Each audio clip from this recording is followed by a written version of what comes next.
शिष्य गुरु चरणों में जब सिर को झुकाता है,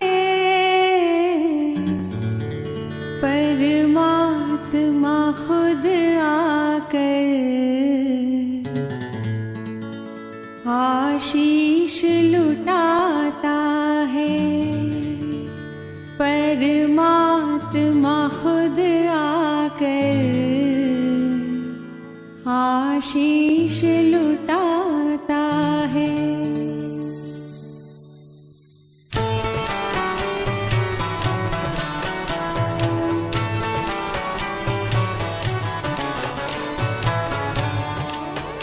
कोई शिष्य गुरु चरणों में जब सिर को झुकाता है, परमात्मा खुद आकर आशीष लुटाता है।